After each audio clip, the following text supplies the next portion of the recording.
dosa-dosa yang dia lakukannya. Maka Allah katakan kalimatnya, satartuha fid dunya, aku telah tutupi aib kamu ketika di dunia terhadap dosa-dosamu. Wa ghafartu lakal yaum, maka aku maafkan hari ini, dan ambil kitabmu dengan tangan kananmu, masuklah ke depan orang-orang yang berbahagia. Masya Allah.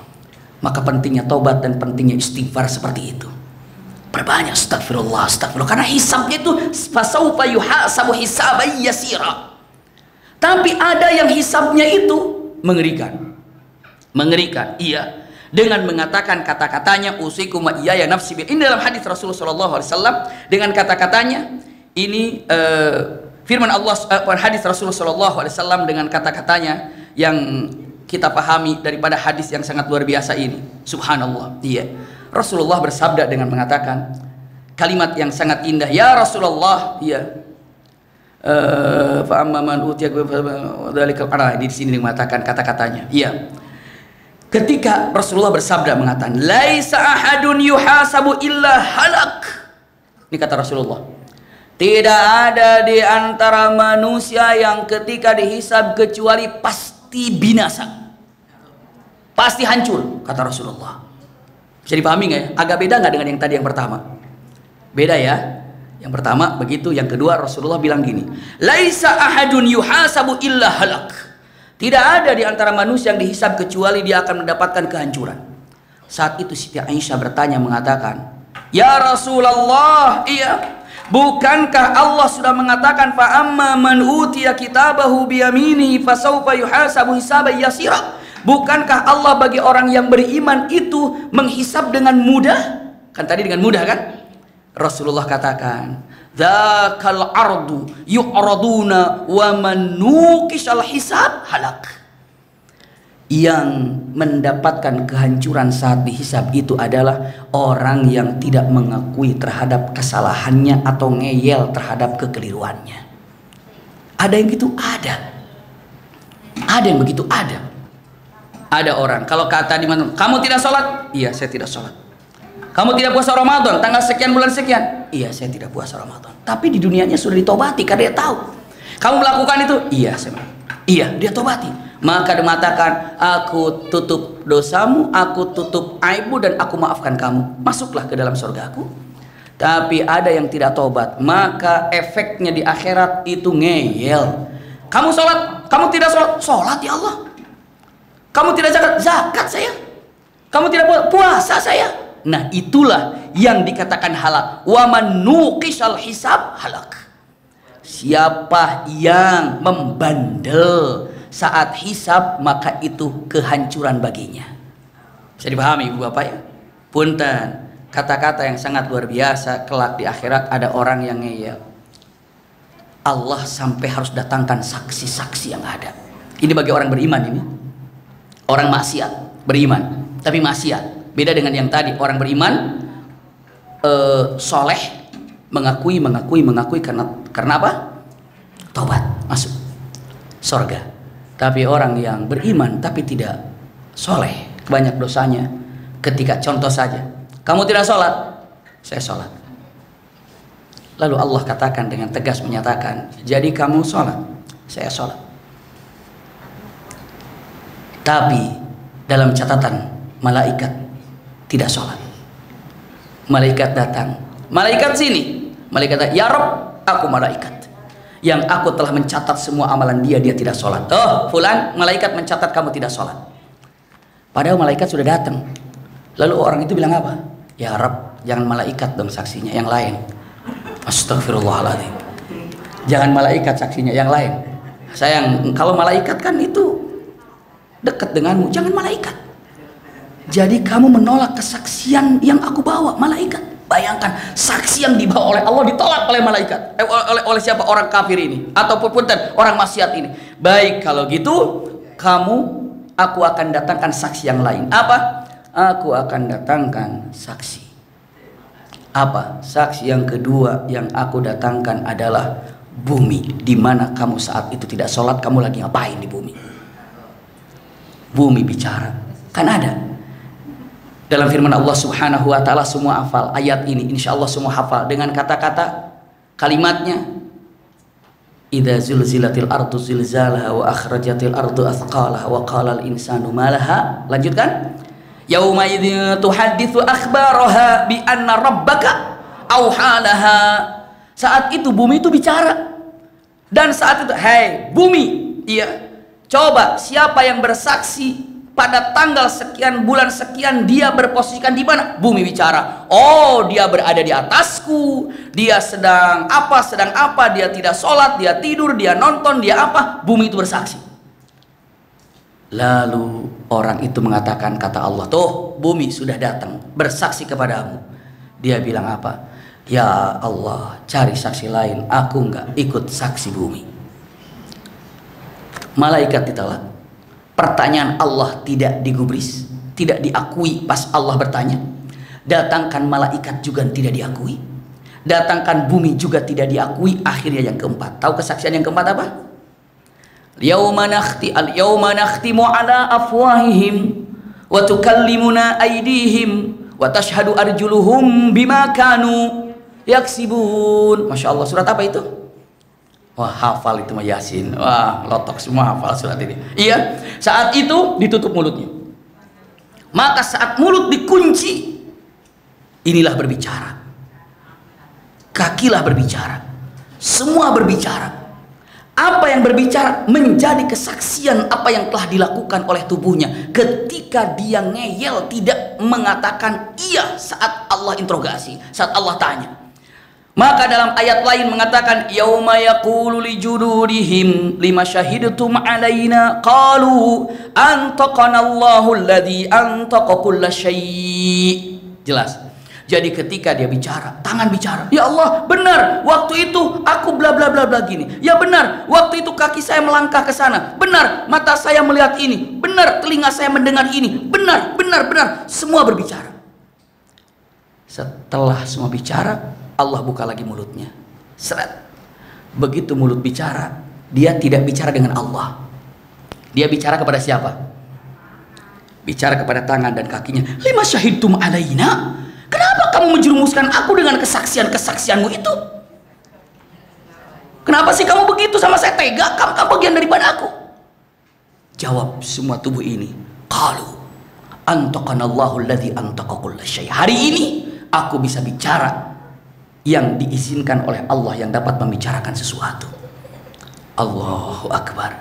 Setelah itu Allah tanya, mana? Kamu terima sekarang kesalahanmu? Masih ngeyel. Tapi ngeyelnya gini sekarang. Sholat yang mana sih? Sholat 5 waktu itu. 5 waktu yang duhur, asar, maghrib, bisa subuh itu. Iya. Emang itu wajib ya? Pura-pura dia nggak tahu ilmunya. Memangnya saya nggak tahu kalau itu wajib. Memang nggak ada yang menyampaikan kalau sholat itu wajib. Nggak ada. Subhanallah. Dengan mengatakan kata-katanya, ucapannya. Baik. Ini adalah sholat wajib yang telah aku sampaikan kepada Nabimu Muhammad. Maka aku harus cek kepada Nabi Muhammad, benarkah apakah Muhammad pernah menyampaikan kalau sholat itu wajib? Kalau Muhammad mengatakan sholat itu, kalau Rasulullah ini lupa tidak menyampaikan sholat itu wajib, berarti kamu selamat. Ya Rasulullah, ada umatmu katanya tidak tahu sholat itu wajib. Memang kamu nggak bilang sama umatmu kalau sholat itu wajib?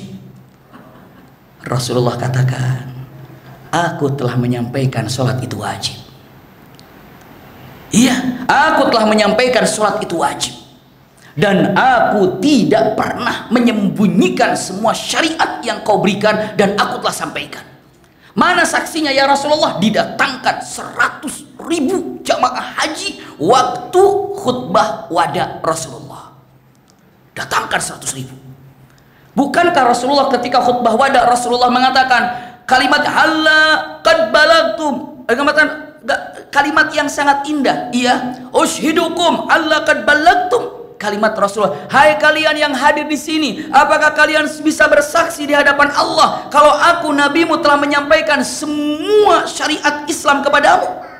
Semua yang 100.000 jawab mengatakan kalimatnya apa? Kalimatnya, syahidna ya Rasulullah, ya kami bersaksi kau telah menyampaikan semua syariat Islam kepada kami telah menyampaikan. Kalimat yang itulah Rasulullah katakan, tuh umatku pun telah menyampaikannya dan telah bersaksi. Tiba-tiba dengan mengatakan ucapannya, tapi ini nggak tahu. Beberapa riwayat mengatakan Rasulullah tanya, hai umatku, ada yang kenal sama orang ini? Ada ustaz yang, itu mah bandel, dia tahu. Saya ajak ngaji di WhatsApp, di SMS nggak pernah datang. Udah selesai lah di situ mah, tuntas. Kamu yang salah. Itulah yang halak. Halak itu apa? Hancur. Ya, yang hancur. Dan punten, itulah pengadilan yang luar biasa.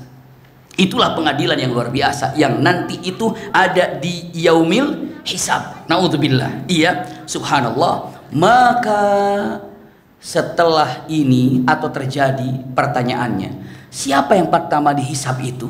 Ketika nanti ditanya satu persatu gitu kan, siapa yang pertama dihisab itu? Ternyata yang pertama dihisab itu adalah umat Muhammad. Yang pertama dihisab itu umat Muhammad. Kenapa? Dalam hadis Rasulullah SAW, ainal ummatul ummiyah wa nabiyuha fanahnul akhirunal awwalun. Kata Rasulullah, kami ini adalah umat yang terakhir, tapi nanti dihisab adalah umat yang pertama. Kenapa? Berarti kalau yang pertama dihisab, berarti ada yang akhir dihisab, yang terakhir dihisab, berarti mereka harus tetap berdiri menunggu hisab selesai. Giliran berarti nambah 50.000 tahun, bukan hanya 50.000 tapi berdiri lagi lebih lama lagi. Bisa dipahami ya? Itu adalah hisab yang ada. Punten. Dari hisab inilah dihitung semuanya dengan teliti, dengan detail. Iya. Orang kafir tidak ada untuk hisab. Orang mukmin itu ada dua cara tadi.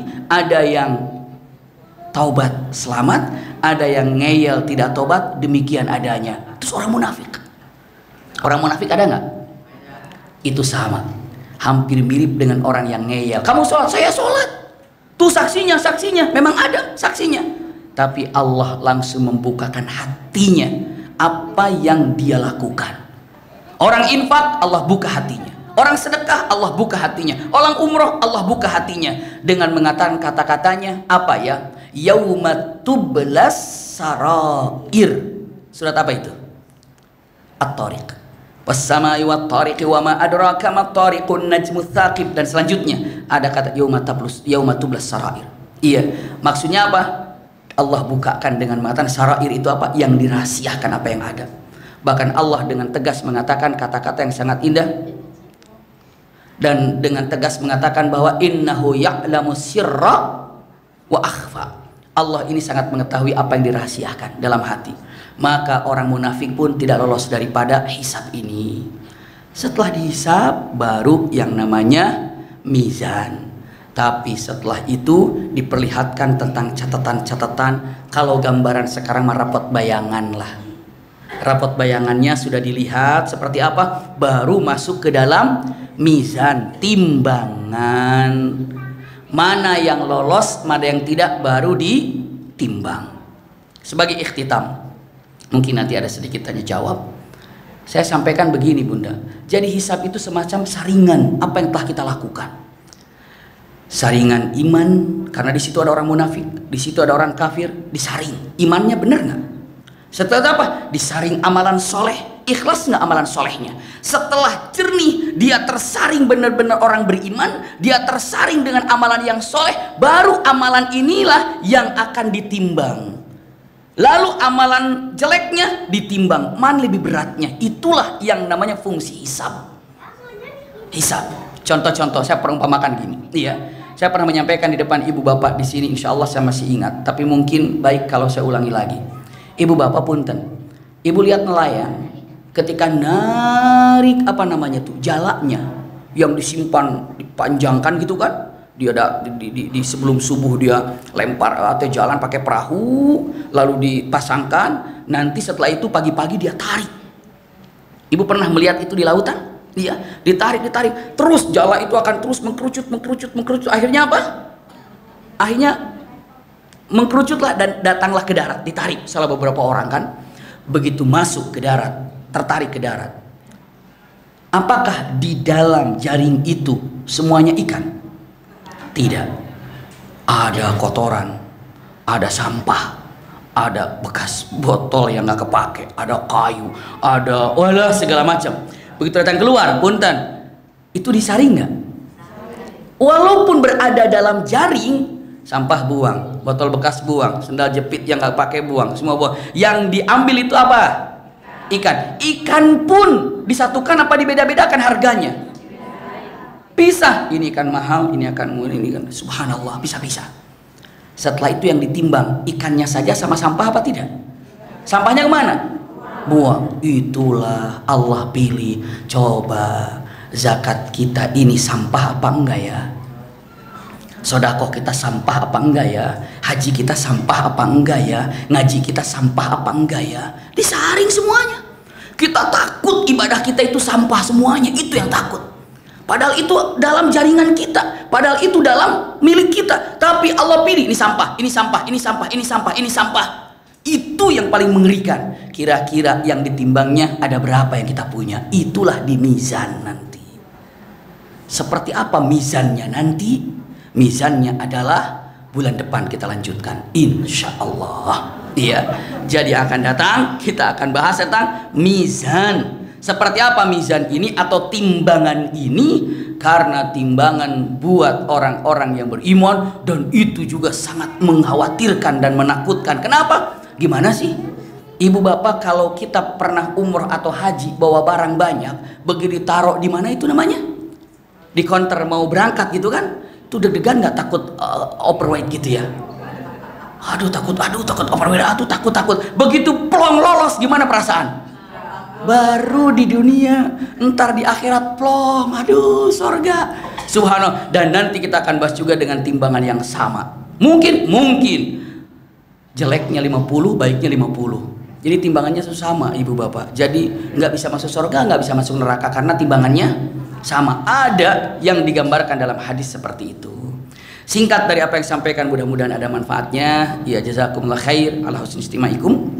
Mudah-mudahan disampaikan ada manfaatnya. Dan alhamdulillah kami disertai di sini, di samping ketemu dengan sahabat-sahabat kami, ada Pak Yan di sini, Mas Adi juga di sini, masya Allah luar biasa. Iya, ini alhamdulillah saya bawa mantu saya, jadi jangan heran kalau saya sama anak ini ada mantu saya. Iya, sudah nikah 1 tahun yang lalu, tapi insya Allah acara resepsinya tanggal 7 Agustus. Mohon doanya, mudah-mudahan lancar. Iya, bagi kesempatan kalau nggak salah sudah disampaikan undangannya untuk majelis Sabtu ya, tapi cukup jauh. Kalau tidak bisa hadir, cukup doanya di puncak. Iya, ini mantu saya usianya masih kecil, iya, dan cukup panjang ceritanya. Namun ini masih usia 16 tahun. Untuk izin menikahnya harus melalui beberapa tahapan, termasuk ke pengadilan agama minta izin dispensasi. Akhirnya setelah sidang kita ke pengadilan yang punya perkara. Ya kita punya perkara, ditaruh di sini yang punya perkara, kita diadili. Kenapa harus menikahkan anak di usia dini seperti ini? Apa alasannya? Begini sampaikan semua sidang. Iya, sidang dari orang tuanya Bintang namanya, tapi kita panggil Iteng karena Bintang Itang, jadi panggilnya Iteng gitu. Iya, kebetulan bapaknya panggil Abah Mbu. Nah punten, ketika di sidang kita sidang. Iya, sidang dan mengatakan apa alasannya, dan alhamdulillah di pengadilan agama juga mendukung dengan mengatakan kata-katanya luar biasa. Kalimat yang sangat indah demikian. Iya, alasan-alasan kenapa harus seperti itu, kenapa seperti ini, cukup banyak alasannya. Dan insya Allah mungkin kita akan berbagi, ada satu acara entah kapan, mungkin setelah tanggal 7 bulan apa, itu acaranya nanti sama teman-teman kita yang akan mengadakan acaranya. Kenapa? Untuk menyelamatkan anak-anak muda kita.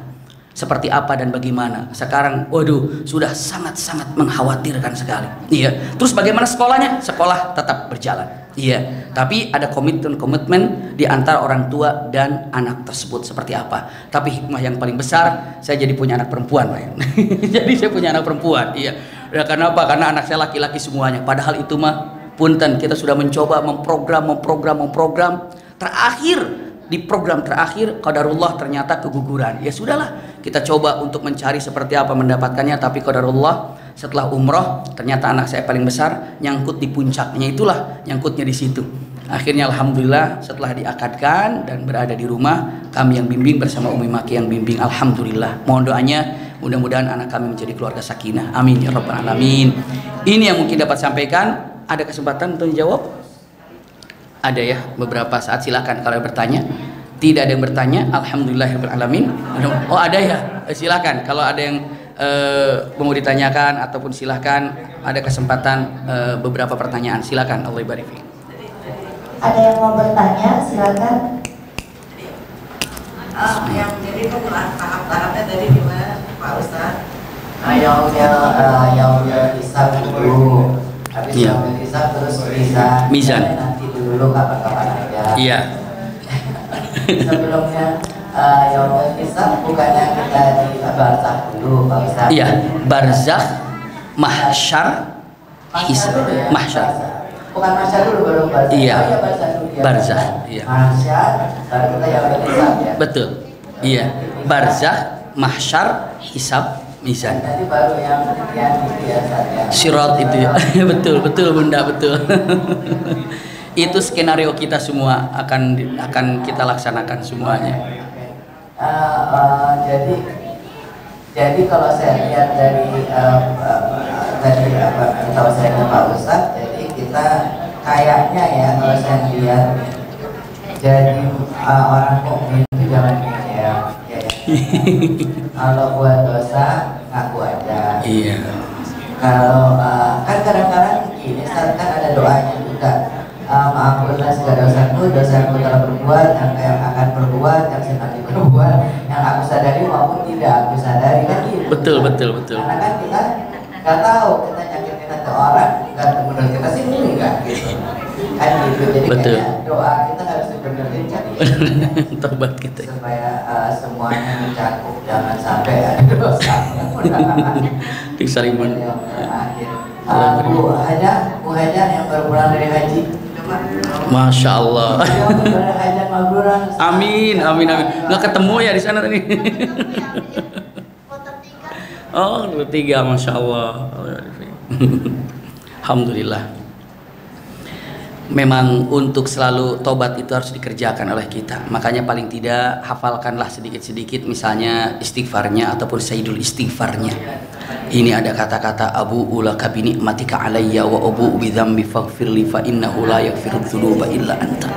Itu indah sekali. Iya, ketika dengan mengatakan doa apa namanya? Sayyidul istighfar. Silakan. Ya, saat itu lagi sayyidul istighfar itu saya lagi mikir gitu. Bahwa ini saya membayangin, bukan saya ngomongnya, saya membayangin dari Rasul. Ya Rasul aja minta ampun seperti atas itu. segala perbuatan yang dia buat gitu. Tolong kalau dia kayak gini, Rasul kayak gitu, kita gimana ya gitu loh. Iya, betul. Betul Bunda. Betul Bunda. Rasul aja minta maaf akan dosanya dia sendiri gitu. Iya, apalagi kita. Allah barik fiik, Masya Allah. Terima kasih Bunda, hayakumullah.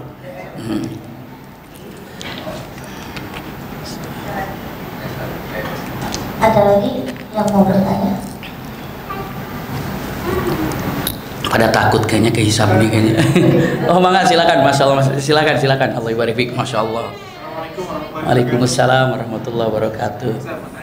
Mangga silakan.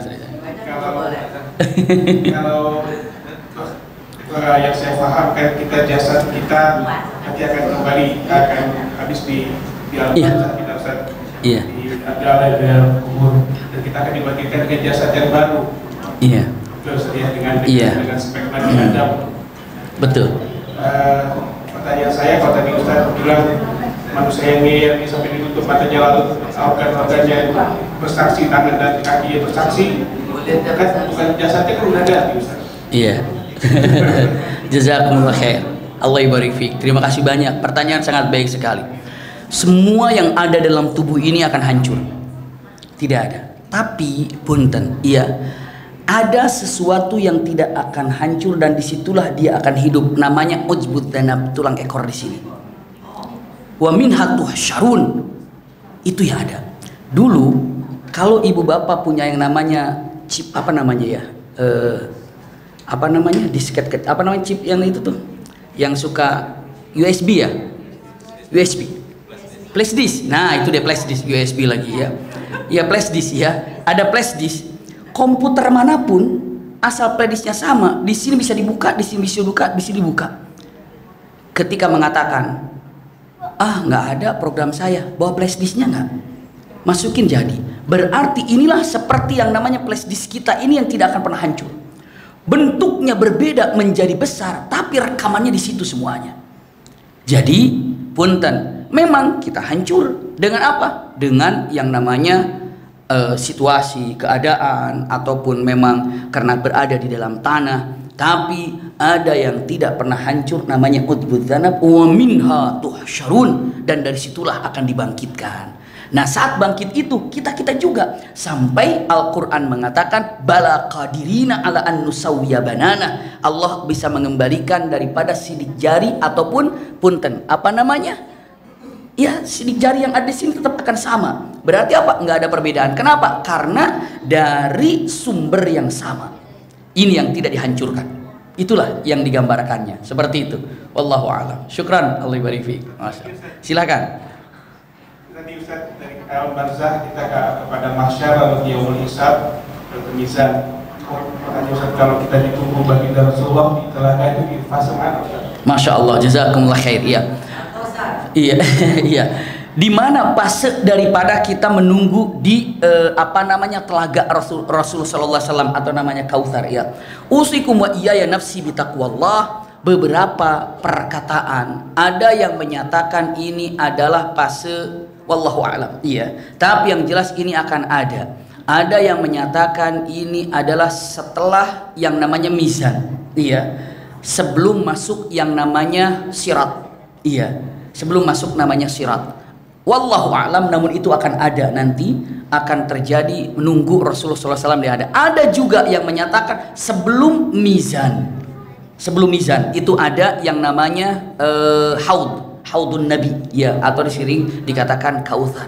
Jadi inilah perbedaan apa di mana letaknya, namun itu adalah akan ada. Karena di situ pun ketika ada doa, doanya bagaimana sering diucapkan ketika sedang tawaf itu mengatakan kalimatnya, ya Allah berikanlah kepadaku minuman dari haudmu alladzi man syariba minhum lam yadma' ba'dahu abadan. Siapa yang telah meminum daripada telaga ini maka tidak akan pernah haus selama-lamanya, begitu kan? Maka itu adalah telaga. Di mana telaga ini ada? Ada mengatakan antara mizan dengan antara hisab dan mizan, ada juga setelah mizan. Iya, tapi yang jelas di situ ada juga yang menyatakan telaga ini adalah begitu nanti setelah sirat ataupun menjelang di qantarah.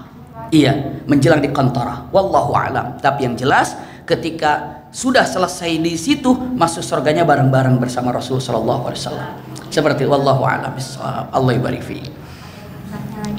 Mangga silakan Bunda.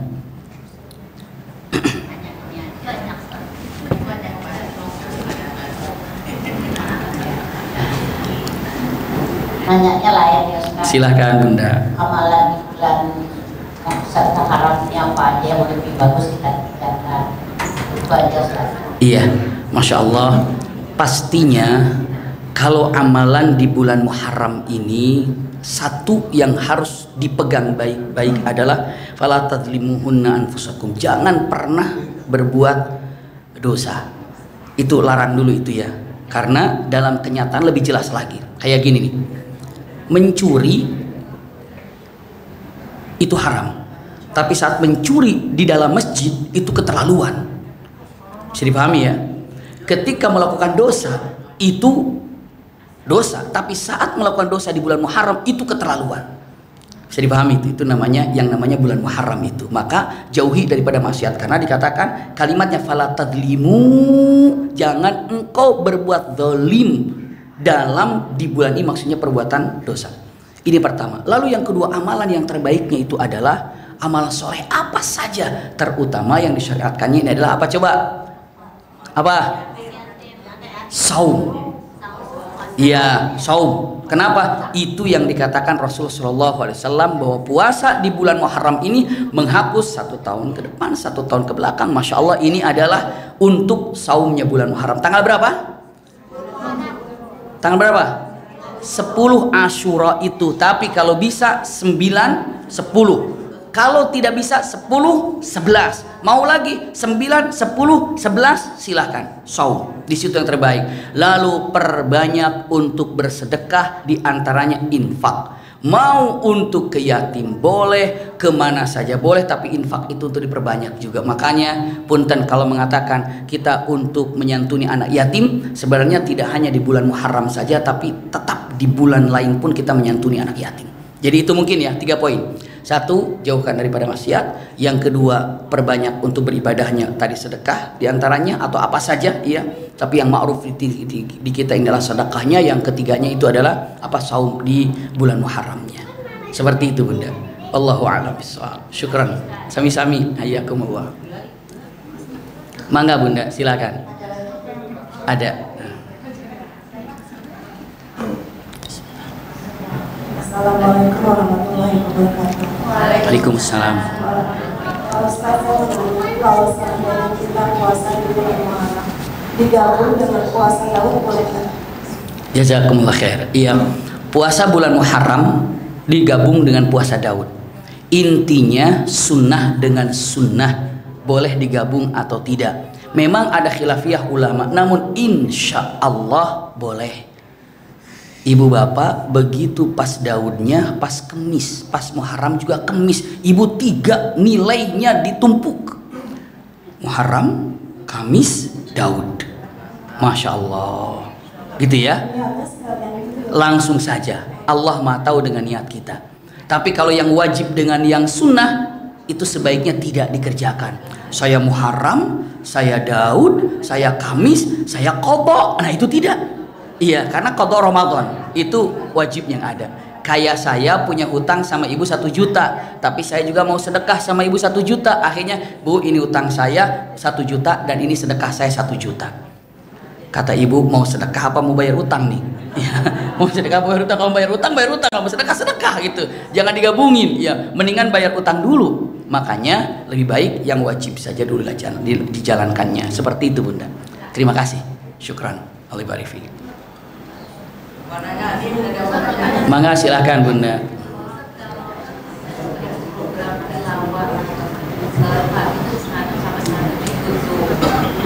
Assalamualaikum warahmatullahi wabarakatuh. Waalaikumsalam warahmatullahi wabarakatuh. Salah kalau pagi itu saya ikut tilawah 1 juz jam 6:30 sampai 6:30. Itu ada programnya. Iya. Ketika tilawah itu dibacakan, kita di rumah mendengarkan, mengikuti atau gimana yang keutamaannya? Iya. Saya sih sepertinya kayaknya senang banget pagi-pagi itu udah dapat 1 juz gitu. Cuman yang bekerja itu apakah saya dulu ngajar 5 tapi saya ngantuk atau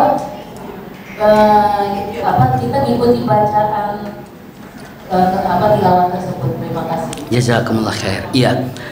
Kalau kita cek dan kita lihat ternyata anggota tubuh ini tadi menjadi saksi ya, maka alangkah baiknya apapun yang digunakan oleh anggota tubuh ini untuk membaca Al-Quran, maka itu sangat baik kelak bersaksi.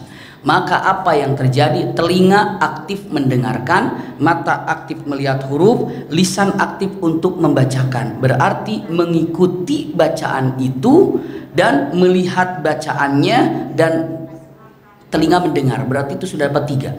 Iya, lisan dapat pahala, mata dapat pahala, telinga pun dapat pahala. Tapi kalau ibu hanya mendengarkan saja, berarti yang dapat pahala hanya telinga.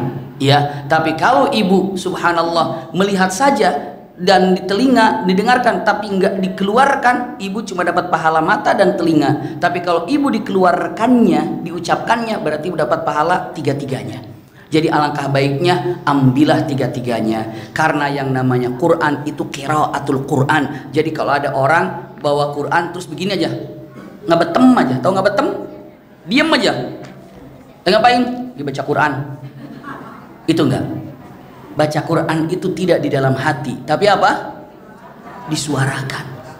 Karena kenapa ibu bapak? Kalau baca Quran dalam hati, ibu ingin mirip suara siapa saja pasti bisa kalau dalam hati. Iya, saya ingin gaya Ustadz Syamah, bisa. Saya ingin suaranya Ustadz Salim Bahanan, saya ingin suaranya Ustadz Hanan Ataki. saya ingin suaranya Ustadz Taki Malik, mirip, begitu keluar hancur katanya suara kita ini. Iya, makanya suara untuk ngaji itu diapakan? Dikeluarkan. Iya, dan dengan tartil sebisanya untuk tartil. Seperti itu Bunda. Alangkah baiknya aktifkan matanya, lisannya, telinganya untuk Al-Qur'anul Karim. Maaf Pak Ustaz, kemudian kalau hubungannya dengan ini kan, kalau apabila ada membaca Al-Quran kita diam. Iya. Nah itu gimana? Fa idza quri'al Qur'ana fastami'u. Dengan kata-kata fastami'u itu dengarkan. Ketika kita mendengarkan orang baca Quran, dengarkan. Tapi kalau kita lagi ada Qur'annya, kita baca, ikutin. Dan kita ikuti secara perlahan. Misalnya mengatakan Qur'annya, ya yang mendengar, misalnya ya ayyuhan nabiyyu lima tuharrimu ma ahallallahu laka, kan itu keras. Kita ikuti dari bawah. Ya ayyuhan nabiyyu lima tuharrimu ma ahallallahu laka, paling tidak terdengar dengan telinga. Begitu ya. Jadi mendengarkan pun bisa mendapatkan 3 pahala. Tadi seperti itu. Sama. Syukran Bunda. Allah barik fiik. Sami-sami ayyakum. Waalaikumsalam warahmatullahi wabarakatuh. Ada lagi yang mau bertanya? Mangga, Masya Allah. Silakan Pak Yan. Waalaikumsalam warahmatullahi wabarakatuh. Masya Allah. Izin ikut nanya nih. Kadang-kadang di banyak masjid ya, itu menjelang Jumatan, kira-kira setengah jam sebelum Jumatan itu ada yang membacakan Al-Quran secara langsung. Nah kita juga kadang-kadang ketika masih dalam membaca Al-Quran itu juga ingin kita melanjutkan bacaan lah, karena mungkin kita ada target ya sekian banyak. Nah itu apakah memang ada kategori kita menyimak bacaan yang disampaikan dengan tidak jelas itu, atau kita boleh melanjutkan? Iya, Masya Allah. Iya, jazakumullah khair. Terima kasih banyak. Di beberapa pesantren, beberapa masjid, kadang-kadang sebelum Jumatan, ia membacakan ayat Al-Quran. Lalu kita yang datang, apakah mendengarkan ayat itu ataupun melanjutkan target? Dua-duanya sebenarnya baik, sangat baik sekali. Tapi punten, ketika dengan ingin melanjutkan kita ini, punten ya, kalau ibu bapak merasa sudah bagus bacaannya dan rasa-rasanya sudah oke, sudah baik, punya target, baca saja target kita. Tapi kalau kita merasa kayaknya bacaan saya kurang beres nih, belajar daripada bacaan itu dan kita lihat surat apa dan kita ikuti sambil belajar, karena nilainya ada plus 4 sekarang. 1, telinga. 2, lisan. 4, apa namanya, mata. Yang ketiga mata. Yang keempatnya apa? Belajarnya. Yang keempatnya belajarnya. Iya. Tapi kalau mengatakan, punten ya, ibu bapak mengatakan, alhamdulillah saya sudah bisa baca Quran, saya udah lanjutin aja lah apa target saya. Silakan lanjutkan targetnya. Insya Allah itu juga baik akan mendapatkannya. Kenapa? Insya ataupun mendengarkan itu apabila kita tidak punya kegiatan apa-apa, maka mendengarkannya. Usikum wa iyaya nafsi bitaqwallah. Tapi kalau mengatakan, aduh bacaan saya masih kurang bagus, tapi ini bacaannya bagus banget tidak, saya dengarkan. Boleh dengan mata, ini surat apa yang dibaca. Lalu kita lihat, berarti dapat nilainya itu ada 4 nilainya. Ada plus apa? Belajar mendengarkan dari apa yang diucapkan. Karena rasa-rasanya tidak mungkin orang membaca Al-Quran sebelum Jumatan kecuali bacaannya apa? Bagus, bacaannya baik, bacaannya sudah tersaring. Para asatid, para ustadz itu sudah dipersilakan untuk baca Quran. Nggak mungkin ketika membaca udah pakai mic, inna anzalnahu fi itu mah pasti kita akan bilang, mengatakan apa sih bacaannya, udah nggak usah pakai mic begitu kan. Tapi kalau bagus bacaannya silahkan menggunakan mic. Jadi itu mungkin gambarannya untuk ketika kita mendengarkan orang-orang atau guru-guru kita, teman-teman kita yang membaca Al-Quran di sebelum Jumat. Seperti wallahu a'lam. Allah ibarik fiik. Syukran. Sami-sami ayyakumullah. Masya Allah, Allah ibarik fiik. Ayyakumullah. Assalamualaikum warahmatullahi wabarakatuh. Waalaikumsalam warahmatullahi wabarakatuh. Saya bertanya mengenai takdir. Takdir. Kalau tadi kan dijelaskan mengenai 2 mukmin tadi kan. Mengenai 2 mukmin. Ada iya. dengan sistem yang pertama, yang Nah, lalu peran takdirnya itu di mana? Artinya ada yang masuk di situ, ada yang kedua, kemudian ada yang kafir misalnya. Nah itu sebenarnya takdirnya itu di mana perannya? Iya, jazakumullah khair, masya Allah. Terima kasih banyak. Mohon maaf kemarin hari Minggu nggak sempat hadir ke Miftahul Wasliyah Depok 2 ini, masya Allah. Jazakumullah khair. Iya. Jadi yang digambarkan peran takdirnya ini di mana? Peran takdir yang ada. Singkat saya gambarkan karena ini cukup panjang ketika membicarakan tentang masalah ini. Namun punten, kita menjadi ahli sorga atau ahli neraka ini sudah termaktub 50.000 tahun sebelum Allah ciptakan langit dan bumi. Bahkan di saat 4 bulan kita di perut ibu, Allah telah ciptakan, tentukan kita sorga atau neraka. Bisa dipahami Bu apa ya? Saya itu sahabat bertanya dengan mengatakan, ya Rasulullah, kalau kita sudah tentukan ahli sorga atau ahli neraka, wa fima na'mal, terus kita ngapain beribadah? Bisa dipahami nggak? Kalau sudah ditentukan ahli sorga ahli neraka, terus kenapa kita harus ibadah? Saya ibadah baik pun kalau seandainya sudah ahli neraka ya di neraka. Kalau saya tidak ibadah pun kalau sudah dalam takdir itu ahli sorga ya ahli sorga. Begitu ya kira-kira pertanyaan sahabat. Maka jawaban Rasulullah enteng. Kali i'malu fasayarallahu amalakum. Kerjakan apa yang kau inginkan maka Allah akan memudahkan untuk jalan apa yang kau inginkan. Contoh begini. Saya akan gambarkan sama Ibu Bapak, tolong jawab pertanyaan ini. Tolong jawab pertanyaan ini. Pertama, iya, yakin nggak kalau surga dan neraka telah Allah tentukan untuk kita?